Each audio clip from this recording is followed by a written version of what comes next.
Vous êtes sur Hosanna TV Monde et vous avez raison. Bienvenue à la une. Ce soir, nous parlerons de la Côte d'Ivoire, une révision constitutionnelle annoncée. Toujours en Côte d'Ivoire, Alassane Ouattara pointe la résilience de l'économie. Et puis en Tunisie, espace plaque tournante des départs de bateaux de migrants vers l'Italie. Nous finissons sur la RDC pour dire que le contrat chinois épinglé par l'inspecteur général. Mesdames et messieurs, bonsoir. Merci de nous rejoindre sur Hosanna TV Monde. Et puis, grande est ma joie d'être toujours en votre compagnie. Et voilà, nous débutons ce journal sur la Côte d'Ivoire, bien évidemment. Une révision constitutionnelle annoncée par le président Ouattara ce mardi, une modification de la constitution ivoirienne, notamment au sujet des élections parlementaires. Il s'exprimait lors de son discours sur l'état de la nation. Plus de précisions dans ce reportage.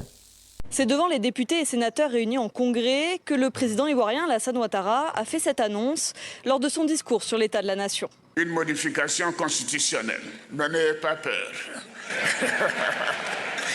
Alors, les modifications que je propose visent entre autres l'instauration de 2 sessions ordinaires au Parlement. Oui, l'une de janvier à juin et l'autre d'octobre à décembre, ainsi que les élections des députés et des sénateurs. Cette révision constitutionnelle modifierait le calendrier électoral.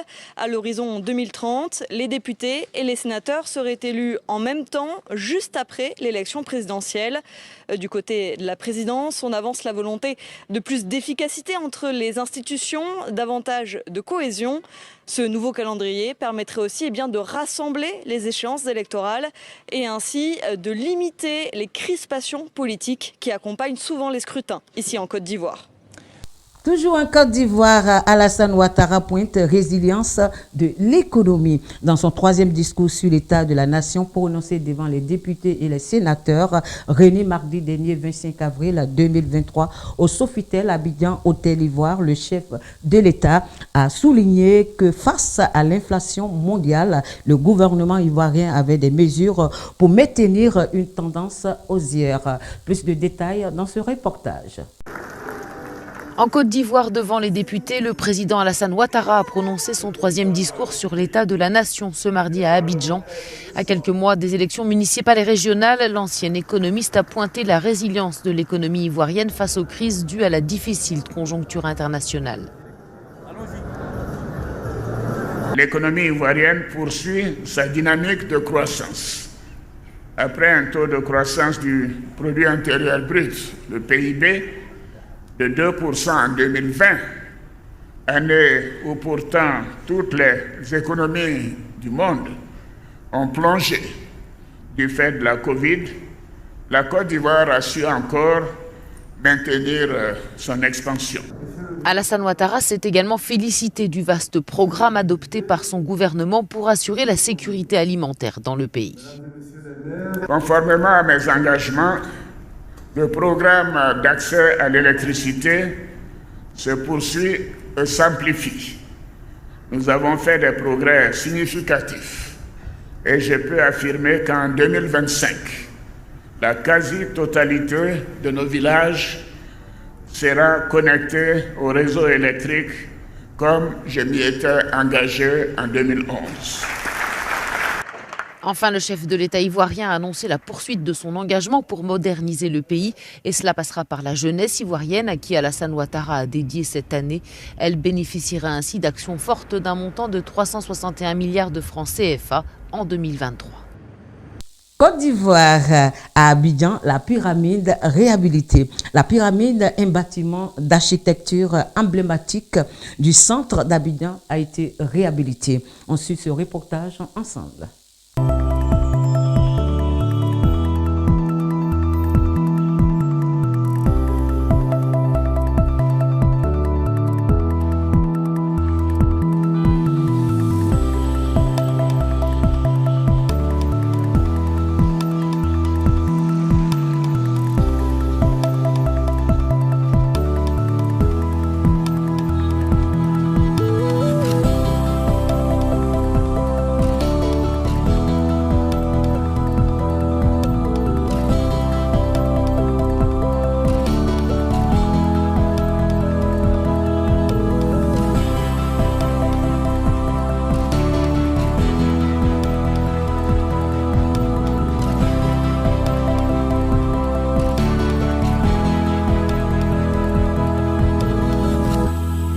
j'estime que c'est une bâtisse assez futuriste, mais qui a été laissée et dont on détournait le regard.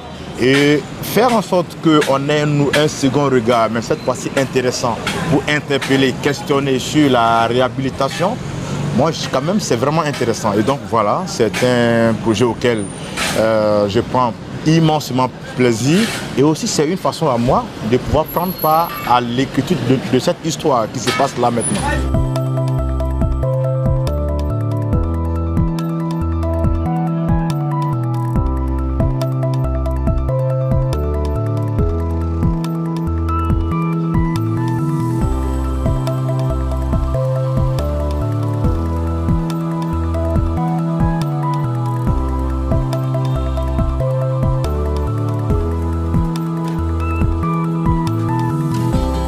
Là, le bâtiment sert de support pour du graphisme, mais ce qu'il faut dire, c'est que c'est un bâtiment assez emblématique dans le skyline d'Abidjan, qui fait partie d'une époque qu'on appelle l'époque brutaliste, qui est très courue en Europe. Aujourd'hui, on sait que le bâtiment, par exemple, la pyramide, a été exposé au musée d'art moderne de New York pendant les années 70-80. Tout ceci pour expliquer en fait que Abidjan est une ville qui a énormément de patrimoine architectural.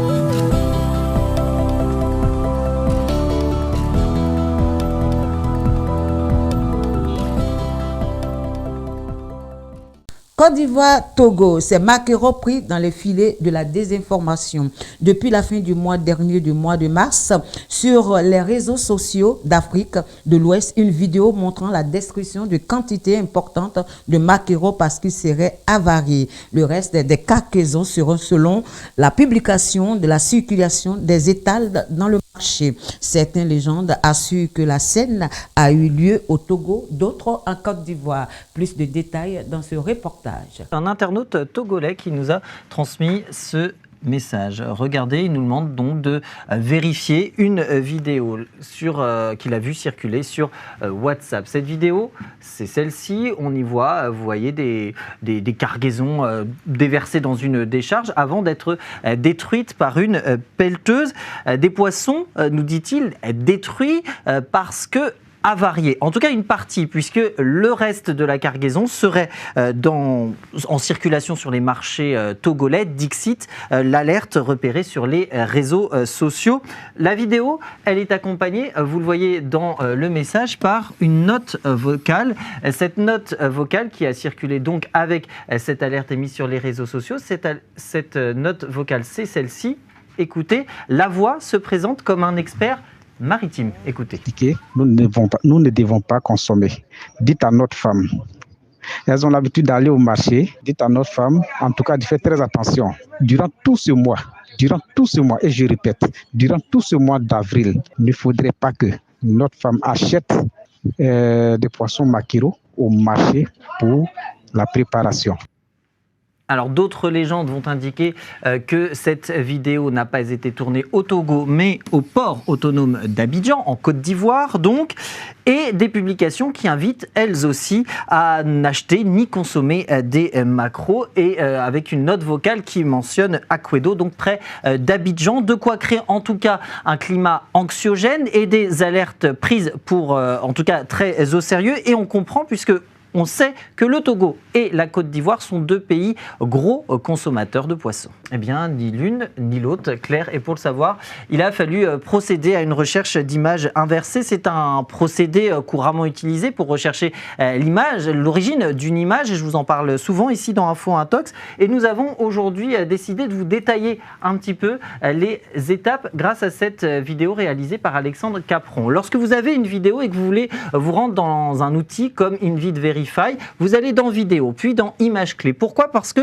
l'application, l'outil va ensuite vous fragmenter votre vidéo. C'est-à-dire, faites différentes captures d'écran. Vous allez sélectionner les différentes captures d'écran, les analyser et voir surtout les résultats qui vous intéressent. Et regardez, en l'occurrence, on tombe sur un article de presse de médias camerounais. Cet article, il est ici et on y apprend qu'il y a eu un point presse le 21 mars 2023 du gouverneur de la région du littoral au Cameroun. L'objet de cette conférence de presse était de démentir les fausses informations liées aux macros intoxiqués justement, mais sur les marchés camerounais. Et la scène, elle a eu lieu près de Douala, plus précisément ici à la décharge Issakam entre les 16 et les 17 mars. Alors il s'agit en fait d'une cargaison venue de Mauritanie et si les poissons ont commencé à se détériorer, c'est du fait d'un problème, d'une défaillance du système de refroidissement dans 4 containers. C'est la raison pour laquelle ces containers ont été détruits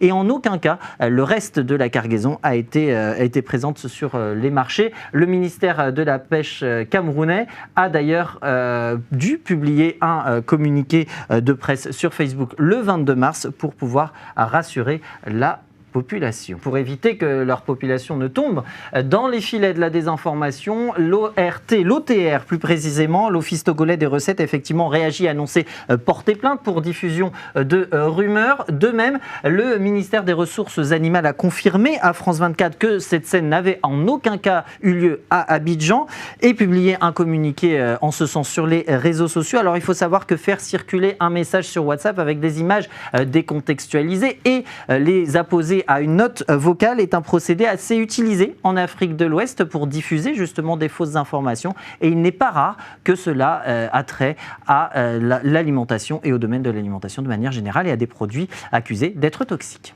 Côte d'Ivoire, le retour de Tunisie est après. Au moins 1530 ressortissants ivoiriens ont quitté la Tunisie depuis mars, fuyant les violences xénophobes. Mais que faire de retour du pays? Certains comme Bek Coulibaly tentent de relancer une petite entreprise. On suit le reportage ensemble. Il était dans le premier vol de rapatriés organisé par le gouvernement ivoirien le 3 mars dernier. Bek Coulibaly travaillait en Tunisie, mais soudain, il a dû fuir la violence contre les immigrés subsahariens qui a saisi le pays. Pour le jeune technicien, après 8 ans d'absence, il s'agit finalement d'un moment heureux. Il peut retrouver sa femme, son enfant et son quartier de Yopougon, dans l'agglomération d'Abidjan. Je ne regrette pas d'être là, au pays. Voilà, donc c'est un honneur pour moi. Et d'abord, même, ça me donne même le courage même de lancer mon projet et de continuer de mon projet, comme la fabrication des savons liquides et savons Kabakourou. Tous n'ont pas la chance de Bek Coulibaly. Dans la cour familiale, il héberge 2 amis rencontrés là-bas. Eux étaient candidats à la traversée vers l'Europe. Ils ont échappé au naufrage. Désormais sans projet, sans point de chute, ce sont des rescapés dont le rêve s'est noyé dans la Méditerranée. Mais Bek Coulibaly pense avoir une deuxième chance et elle se trouve à Divo, la ville où il a grandi à 200 km au nord-ouest d'Abidjan. Alors avec ses économies et le petit pécule de 160 000 francs CFA, soit 250 € donnés par les autorités, il a relancé son atelier. Ici, on fait le savon dit Kabakourou, à base d'huile de palme, très populaire en Côte d'Ivoire. Il emploie déjà une dizaine d'ouvrières. C'est pas facile pour le moment, mais on est en train de lutter pour pouvoir s'en sortir. Mais je suis sûr qu'aussi on va s'en sortir, si Dieu le veut, Inch'Allah. Voilà. Mais aussi, on compte sur le gouvernement, vraiment, il n'a qu'à nous aider. Bek Coulibaly a déjà commencé à livrer à Abidjan et Ouangolodougou, tout au nord du pays. Mais c'est tout le réseau de distribution qu'il faut relancer. Et pour lui, ça commence au marché de Divo, où heureusement, il a laissé un bon souvenir. On travaillait ensemble avant son départ pour la Tunisie. Il y a quelque temps, il est revenu. Je suis très heureuse de le voir. Je veux reprendre le travail avec lui et je vais convaincre mes voisines de faire la même chose. L'avantage de ce savon, c'est qu'il reste dur dans l'eau, il mousse bien et il dure longtemps. Bekoulibaly veut moderniser son usine, développer ses ventes, peut-être même exporter son savon, mais tout reste à faire et l'argent manque. Comme lui, plus de 1500 rapatriés de Tunisie sont à la croisée des chemins, dans l'espoir d'une heureuse fortune et dans l'attente de l'aide à l'insertion promise par le gouvernement ivoirien. Nous partons du côté de la Tunisie. Aujourd'hui, nous parlons d'espace, plaque tournante des départs de bateaux de migrants vers l'Italie. En Tunisie, les départs de migrants vers l'Italie se multiplient depuis le début de l'année. La garde nationale maritime parle d'une hausse de 300% par rapport à 2022 dans la région de Sfax. Avec 150 kims de côté à surveiller, la capitale économique du pays est devenue aussi de Tunisie que de migrants subsahariennes. Les récents propos du président Kais Saied ciblant cette population ont passé de nombreux migrants à tenter de traverser la Méditerranée. Plus de détails dans ce reportage.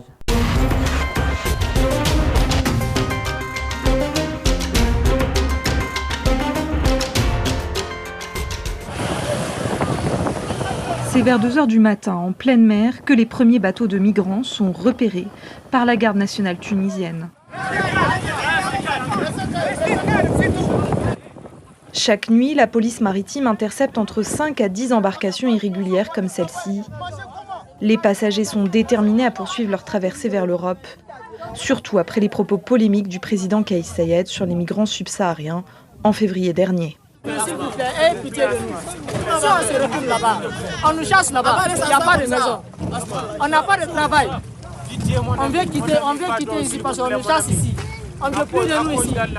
Ces derniers mois, dans la foulée des déclarations de Kais Saied, les autorités tunisiennes ont renforcé leur contrôle visant les migrants sans papier. Résultat, de nombreux subsahariens sans titre de séjour ont perdu leur travail. Tout l'argent qu'on avait, c'est ça, c'est ce qui est là. Donc si on se retrouve, on est mort, on est à zéro. Donc c'est mieux qu'on meure. On est à zéro, on est foutu. Leur embarcation est surchargée et peut prendre l'eau à tout moment. Mais aucun n'accepte de monter dans le bateau de la garde nationale. Il faudra près d'1 heure pour les faire céder.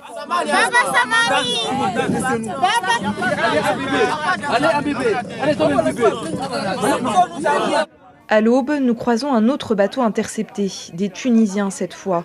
La plupart n'en sont pas à leur première tentative de traversée.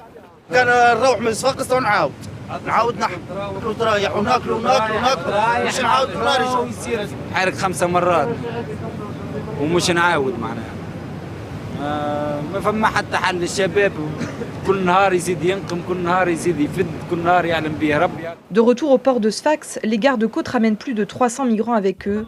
Tous seront relâchés dans la ville, les autorités n'ayant pas les moyens de les retenir ou de les arrêter. Un scénario qui se répète chaque jour.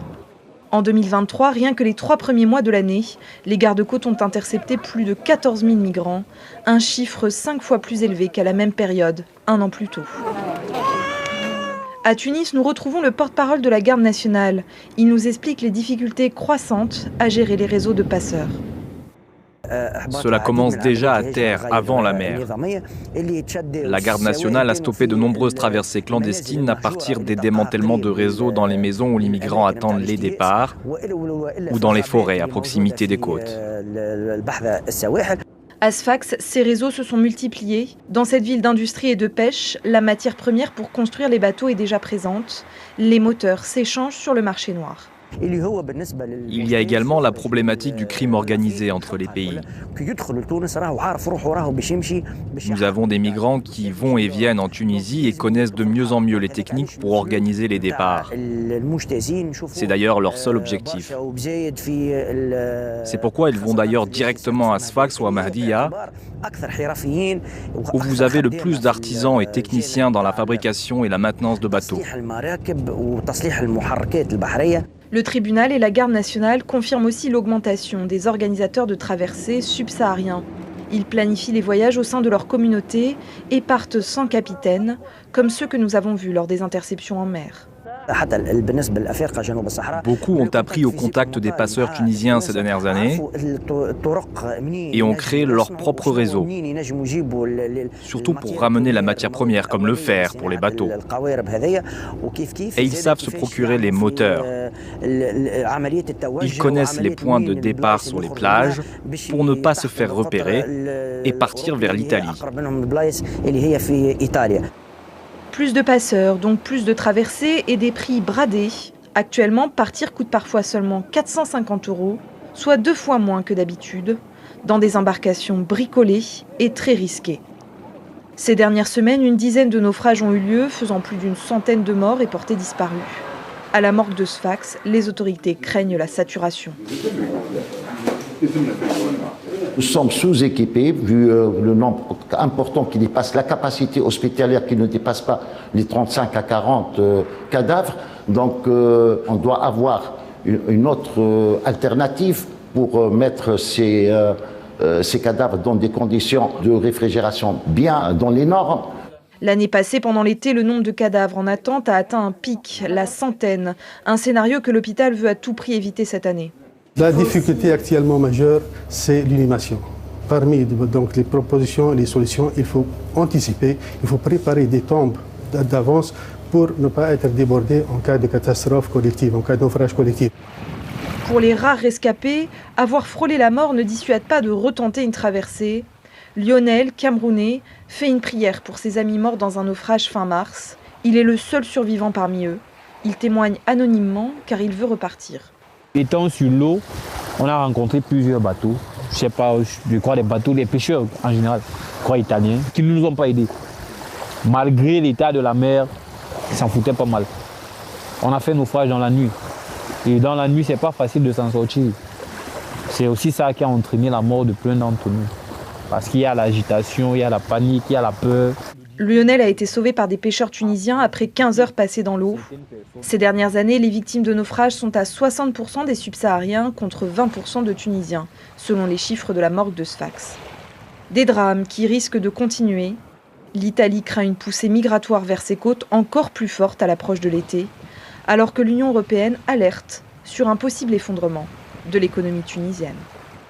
Nous sommes au Kenya. Gène au sein d'une secte au Kenya. Le bilan monte à 95 morts. 5 nouveaux corps ont été exhumés mercredi dernier dans la forêt de Shakahola, dans l'est de Kenya, portant à 95 le nombre de morts au sein d'une secte qui promet un gène extrême pour rencontrer Jésus.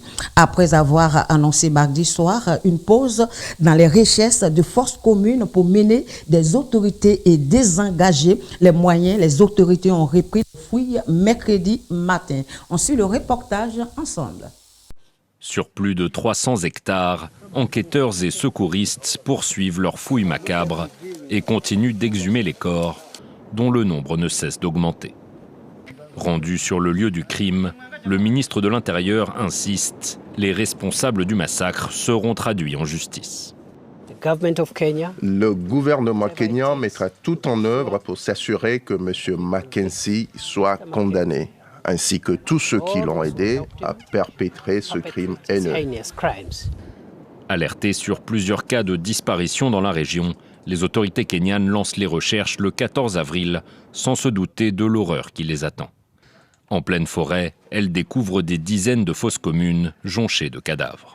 Tous sont membres de l'Église internationale de la Bonne Nouvelle, dont le pasteur Paul Mackenzie Ntenge avait convaincu ses fidèles qu'ils iraient au paradis s'ils se laissaient mourir de faim.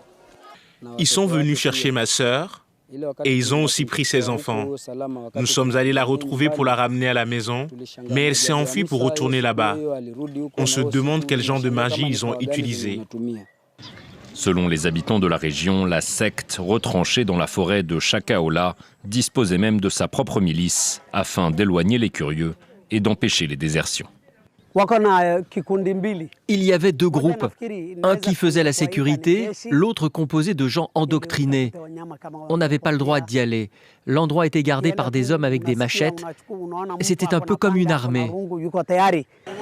Paul Mackenzie Ntenge était pourtant connu des services de police, notamment pour des faits de radicalisation. Le pasteur autoproclamé est actuellement en détention après s'être rendu aux autorités et doit comparaître devant la justice début mai. Nous sommes au Mozambique. 2 ans après la prise de Palma, la situation s'est stabilisée au Mozambique. Dans le nord du Mozambique, la société Total, qui s'était désengagée de son site gazier, étudie la possibilité de reprendre ses activités depuis que les forces rwandaises et celles des SADC tentent d'arrayer une rébellion djihadiste. La situation s'est stabilisée et les populations commencent à rentrer chez elles. C'est dans cet hôtel que 180 personnes s'étaient réfugiées lors de la prise de Palma par les djihadistes en mars 2021. Leur évacuation s'était soldée par 7 morts. L'attaque est encore dans tous les esprits et l'hôtel peine à retrouver sa clientèle, mais la directrice est confiante. C'est une expérience traumatisante, mais il y a tellement de potentiel dans cette région que beaucoup de gens ont envie de revenir. Et puis, depuis qu'il y a les soldats rwandais pour aider les Mozambicains, les gens se sentent bien plus en sécurité. 2800 soldats rwandais ont été envoyés dans la région. Mais ils sont très discrets. Ils ne sortent que pour patrouiller ou se ravitailler. On ne les voit pas au centre de Palma, qui a tout d'une ville normale. Son marché est bien achalandé et les villages alentours se sont progressivement reconstruits. Mais pour ce pêcheur, difficile de croire que la paix s'est installée pour de bon. Si le gouvernement nous disait que la guerre au Mozambique est terminée, je me sentirais en sécurité. Mais ce n'est pas ce que nos ministres nous disent. Les organisations humanitaires reviennent aussi à Palma. Les besoins sont importants car la ville de 75 000 habitants avant la guerre a explosé. Il doit y avoir à peu près 110 000 habitants à Palma. Donc on voit qu'il y a non seulement beaucoup de personnes qui sont retournées, qui sont rentrées à Palma, mais il s'agit aussi de nouveaux déplacés internes qui viennent d'autres districts. Si les populations affluent, c'est que la zone est sécurisée jusqu'à Afungi. Le site où Total envisage de reprendre son projet gazier représentant 20 milliards de dollars d'investissement. Mais le centre et le sud de la province du Cabo Delgado sont encore volatiles. C'est ce que nous confirme Mapamba, le gouverneur, qui espère que l'activité économique reprendra.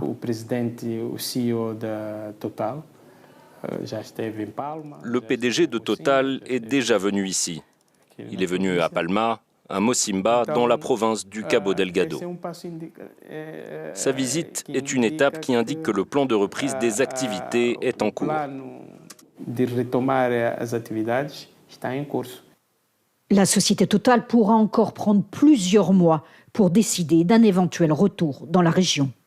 Et puis nous finissons ce journal sur la RDC, où nous parlons des enquêtes, le contrat chinois épinglé par l'inspecteur général. Une enquête entre le gouvernement congolais et les entreprises chinoises destinées à échanger des ressources naturelles contre les infrastructures à hauteur de 3,2 milliards de dollars. Mais en février dernier, l'inspecteur général des finances congolaises a relevé que la partie hauteur de 3,2 milliards de dollars, mais en février dernier, l'inspecteur général des finances congolaises a révélé que la partie chinoise n'avait pas respecté un bon nombre de ses engagements. Plus de détails dans ce reportage. À l'époque de sa signature, en 2008, on le présentait comme le contrat du siècle. Des sociétés chinoises s'engageaient à financer pour 3,2 milliards de dollars des infrastructures dans toute la RDC. En échange, le gouvernement congolais mettait à leur disposition, via la SICOMINE, une entreprise commune sino-congolaise spécialement créée, des gisements de cuivre, de cobalt et autres minerais. 15 ans plus tard, l'inspection générale des finances de la RDC a fait les comptes. Dans un rapport publié mi-février, elle dénonce ce contrat communément appelé le contrat chinois. Selon elle, la SICOMINE n'a consacré que 822 millions de dollars sur les 3,2 milliards promis pour la construction d'infrastructures. Si en 15 ans, nous n'avions eu que 800 millions de dollars pour atteindre les 3 milliards de dollars, donc il nous faut 60 ans. Dans les 800 millions d'infrastructures qui ont été données à la RDC, il y a une surfacturation manifeste. Il y a des infrastructures qui ont été surfacturées de 1 à 3. Et la réalité, si on tient compte de cette surfacturation, la réalité, c'est que le pays n'a bénéficié jusque-là que de 300 millions de dollars d'infrastructures, alors que le pays a pratiquement rempli toutes ses obligations dans le cadre de cette convention. Surfacturation, travaux non engagés. L'IGF relève de nombreuses irrégularités. Aucune trace des 5000 logements sociaux, 31 hôpitaux et autres barrages, universités et aéroports promis. Sur les quelques 3500 km de routes que la Sicomine s'était engagée à construire ou à rénover, un peu plus de 530 km seulement l'ont bien été. Et selon l'IGF, certains de ces travaux ont donc été surfacturés. Le fameux boulevard du 30 juin à Kinshasa, réhabilité pour 142 millions de dollars selon la Sicomine. Coût réel des travaux selon l'IGF, 28 millions de dollars. Même chose boulevard Triomphal, toujours dans la capitale. La Sicomine a facturé la refonte de cette artère de 2 km de long, 61 millions de dollars. Pour l'IGF, elle n'a pas coûté plus de 5 millions. Nous avons demandé son avis à un expert indépendant. Achike Maté est membre du Conseil national de l'Ordre congolais des architectes. Sur le cas précis du boulevard Triomphal, il note que le sol marécageux du site a pu impliquer des surcoûts. Mais ces évaluations n'atteignent que le tiers des 61 millions avancés par la Sicomine. Les coûts de construction d'une route simple, ça c'est tout le monde qui le dit, une route simple de 2 fois une bande, on est à 1 million de dollars. Là, effectivement, on a une route de 2 fois 4 bandes.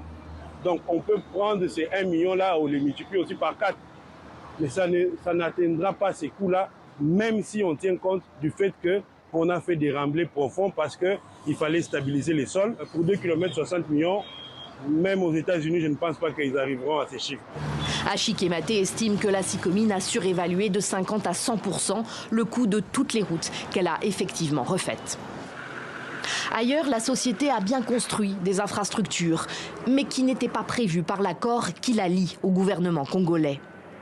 Dans la province du Lualaba, dans le sud du pays par exemple, elle a bâti un barrage à Boussanga, non loin de plusieurs mines qu'elle exploite dans la province. L'électricité produite par ce barrage permet de faire tourner notamment des usines de transformation de cuivre. La CORAP réunit plusieurs ONG de tout le pays qui contrôlent l'action publique, notamment dans le secteur de l'énergie. Selon elle, le barrage de Boussanga peut produire jusqu'à 240 mégawatts par jour, mais la population locale n'en profite pas. Aucun mégawatt de façon claire n'est prévu pour être donné, pour être distribué dans les ménages au niveau du Lualaba. C'est inconcevable dans un pays où il y a moins de 9% d'accès à l'énergie. On construit un barrage sans qu'il y ait un quota qui est réservé aux communautés locales. Donc c'est une grande faiblesse et que nous condamnons aujourd'hui. Le barrage de Boussanga a été construit de 2016 à 2021 sur des terres qui, selon la CORAP, étaient soit habitées, soit cultivées. Des centaines d'habitants du Lualaba auraient été impactés. Aujourd'hui, ils sont sans terre. Aujourd'hui, ils n'ont pas été indemnisés. Plus de 700 ménages ou communautés ont perdu leurs champs sans être indemnisés. Plus de 2000 communautés ont perdu leurs ménages sans qu'ils se retrouvent dans un endroit sécurisé. L'ambassade de Chine à Kinshasa a réagi par communiqué le 17 février dernier.